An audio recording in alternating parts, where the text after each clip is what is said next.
This is the recap of the Russia-Ukraine conflict on March 3rd. First thing we have is Time's new cover features Volodymyr Zelensky and the heroes of Kyiv.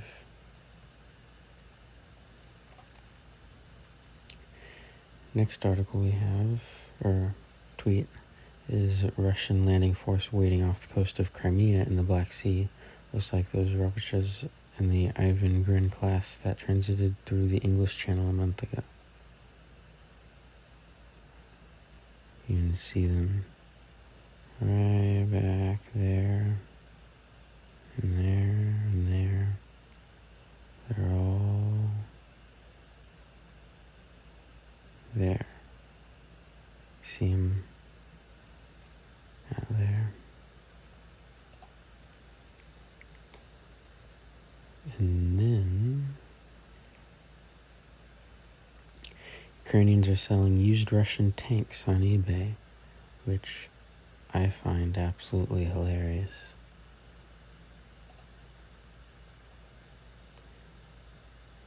And then we have, I'm seeing dead children, I'm seeing hospitals being bombed, I'm seeing churches being bombed. A volunteer Ukrainian medic tells me, please stop, watch and bear witness to Russia's war in Ukraine.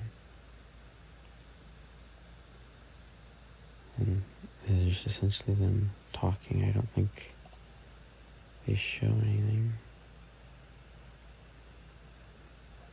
And the Wi-Fi is being crap. So, yeah. So, very unfortunate. Very sad. Germany, once criticized for sending helmets instead of weapons, will now deliver 2,700 anti-aircraft missiles to Ukraine. They have a lot of anti-tank weapons, and it looks like we're now giving them more anti-craft weapons. We as the world. U.S. NATO activity in Eastern Europe. The two photos will load. If I remember correctly, it shows, yeah. Okay, so if you look here, this shows flights, U.S. NATO flights, and this space right here is Ukraine, then this right here is Ukraine, so you can see how they are traveling there.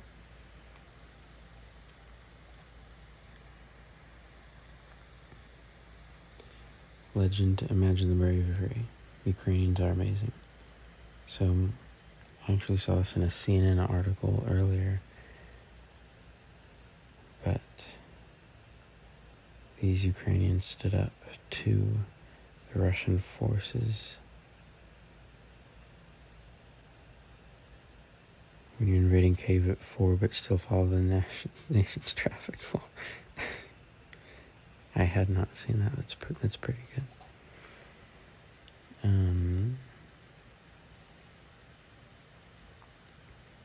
Watch, Russian shelling hits oil depot in Chernihiv, Ukraine, causing large fire.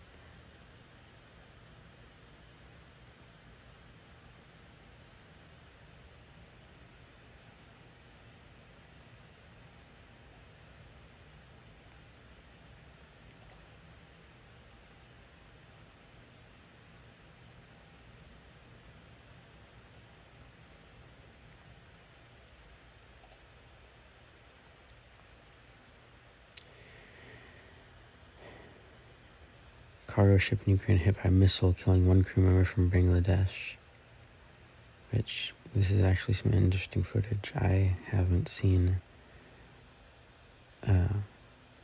any of its kind from this war as of yet. There's audio.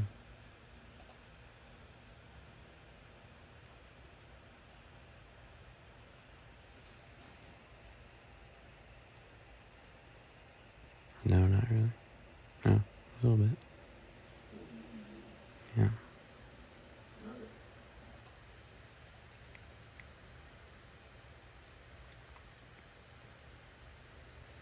photo, new street art in Dnipro City.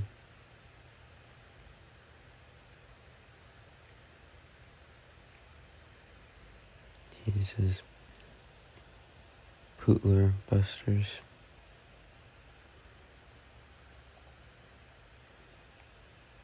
And Ghostbusters. Big smoke column at Chaika area in Kyiv. I don't know if I'm pronouncing that right, and I'm pronouncing Kyiv right, but so you can see that remarkable photo. And when looking at these, I always wonder which one of these photos will be marked down in the history books as famous. You see photos from the Vietnam War, and Russian soldier filming dozens of his fellow servicemen says they were abandoned for 3 to 4 days, and now Russian commanders forcing them to sign documents saying that they were fired from army long ago. Not surprising coming from Russia. So all they've been doing is lie. The scum of the earth right now.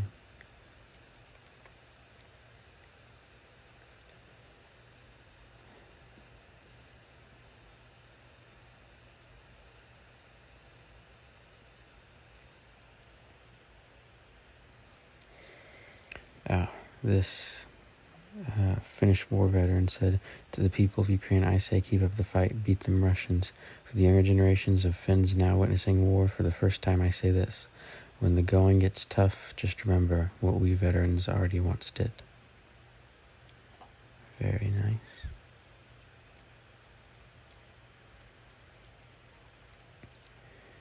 Bereshnikov with a rifle, Ukrainian ballet oh, that's right, this ballet dancer has joined the armed forces, which, it's amazing. It's incredible. You see so many people like this joining this cause.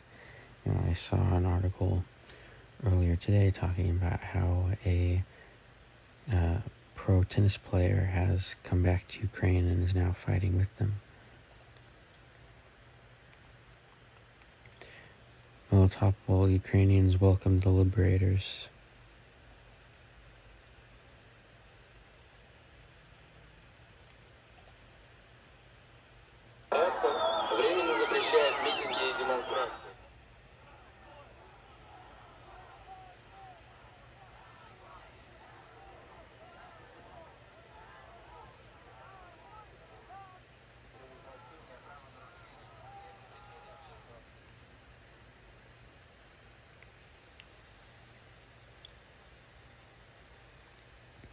Yes, obviously Russia cannot allow NATO. Oh, this is from Ben Shapiro. This is actually from a thread. This actually was highly, purely factual, whether you like or don't like Ben Shapiro. And so what this is talking about, on these particular tweets at least, is, people are saying Russia invaded Ukraine because Ukraine wanted to join NATO, which is highly likely to be possible. And, they also have been wanting to take Ukraine for a long time. But if you look at the map here, and when you look at the map here, right, this right here is Ukraine. So if Russia were to invade Ukraine and capture them, or take over Ukraine, they would literally be surrounded by NATO, just like it is predicted that Putin really does not want to happen, and that's why he invaded Ukraine in the first place. So who's to say what could happen with these NATO countries? And yeah.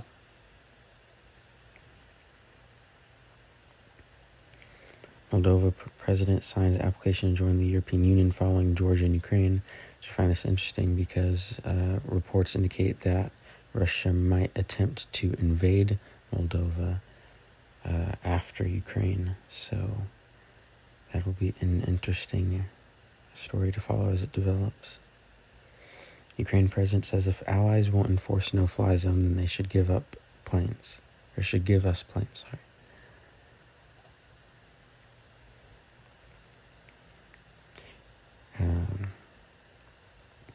If this is true, Russia is preparing for a level of mobilization not seen since 1945, something that would see up to 20 million men pressed into service. That's way bigger than Ukraine. That's preparation for a totalitarian war against the West. Can anyone confirm this? This has yet to be confirmed, so take this with a grain of salt. However, if this reigns true, that is somehow even more terrifying than what could have been predicted. Drone footage shows destroyed military vehicles and apartment buildings near Kyiv.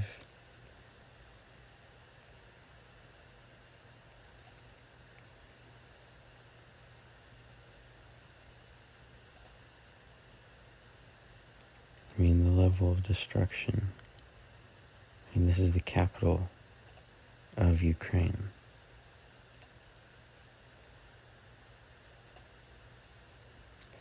Absolutely sickening.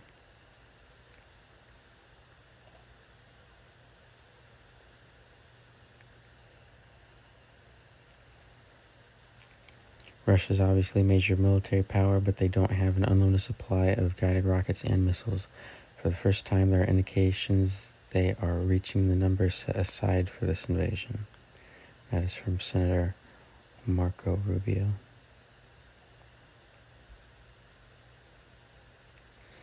Ukraine, crazy footage of territorial defense unit in Poltava, a blast blowing up a Russian cargo truck full of ammunition using an RPG-7 launcher and PG-7 VMS projectile.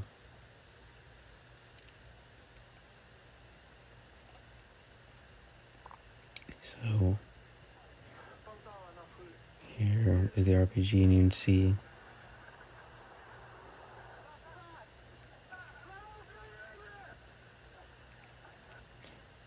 so if you look again,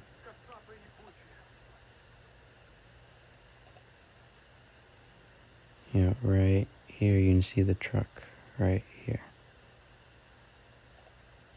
which obviously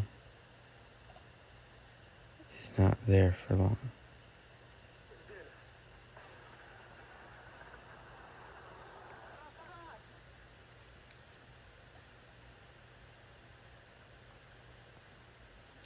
Russia today announces it will cease production.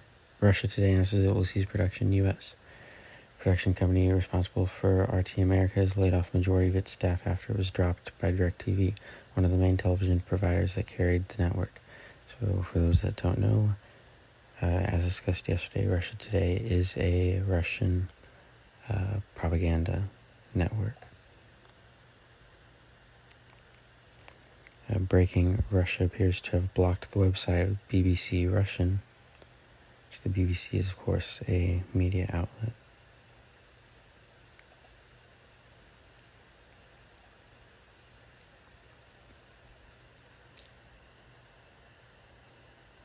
Yeah, 33 people killed in a missile strike in Chernihiv just hours ago. Why is everyone always pretending not seeing these horrors? So, if you do not want to see any blood or other disturbing images, then I highly advise you skip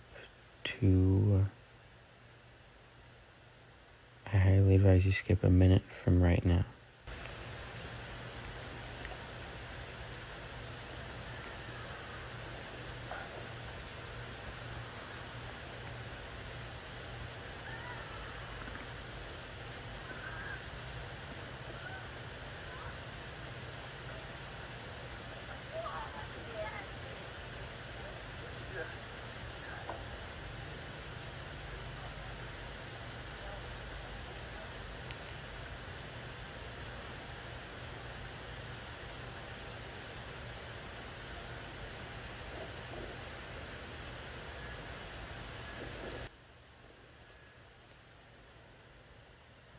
I'll give it about 10 more seconds for those that decide to skip.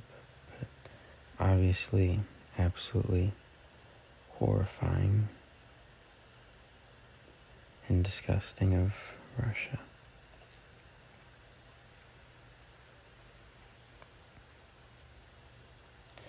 Breaking fierce fighting underway at, I don't even know if I should try to pronounce this, Zaporizhzhia nuclear power plant in southeast Ukraine.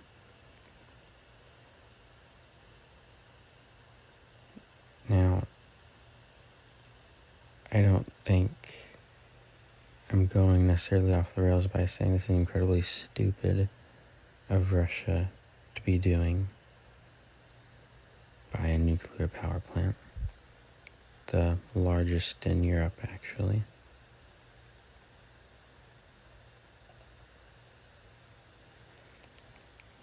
And what came later from that is nuclear power plant in Ukraine is on fire. Because clearly it takes a brain surgeon to figure out that that might happen. Meanwhile, unconfirmed video shows a captured Russia ambulance used a haul munitions. If true, would be a violation of international laws of war. Use of ambulances or other medical transport equipment bearing medical insignia may not be used for attacks.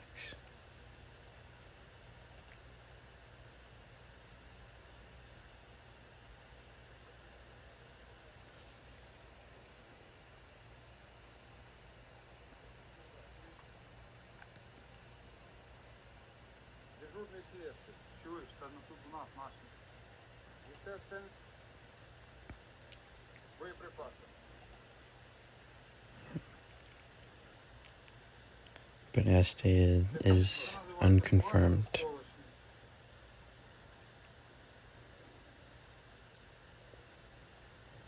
Ukraine's energy ministry says firefighters at nuclear power plant have been fired at by Russian troops. So, clearly, Russia just woke up today and decided, let's take out Europe and Russia.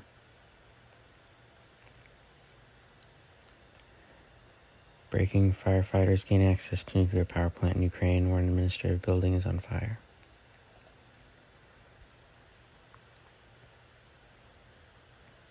Breaking background radiation remains at normal levels at nuclear power plant where fighting is underway.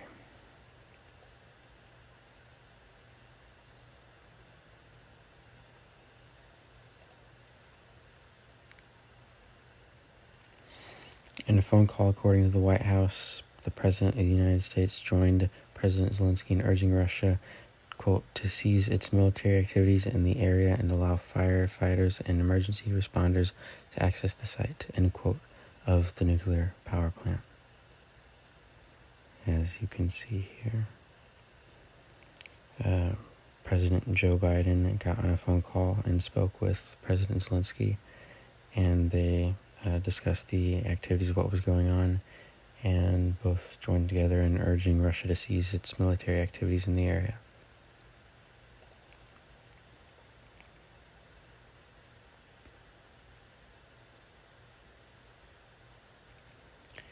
Russia is firing at the base nuclear power plant in Europe, in Zaporizhzhia. A catastrophe 10 times worse than Chernobyl may happen. This will be the end of all Europe, Zelensky warns. Yeah. Okay. Anyways. Insanity dashcam captures Russian cluster bombs dropping dozens of projectiles onto a hospital and civilian areas in Ukraine. Cluster bombs are not precision weapons. They are meant laying waste to entire areas. New York Times verified this video, and this is, of course, as stated here, a war crime.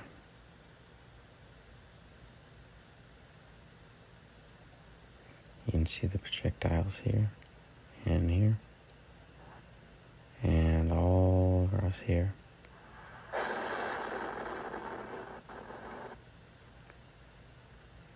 There's civilians right here.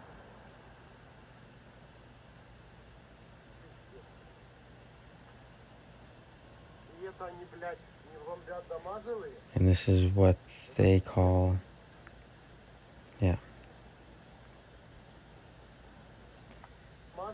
just like he said, this is what they call not bombing residential buildings. Because, of course, as Putin has stated, they are not killing innocent civilians. Of course not. Because that would be absolutely terrible. Fire put out near Ukrainian nuclear power plant, which was just almost 2 hours ago now. It is currently 2:13 a.m. Eastern Time, and breaking Russian forces seize control of Europe's largest nuclear power plant. And unfortunately, with that unfortunate news, that is where I will be leaving off today. Thank you for tuning in to today's episode, and glory to Ukraine.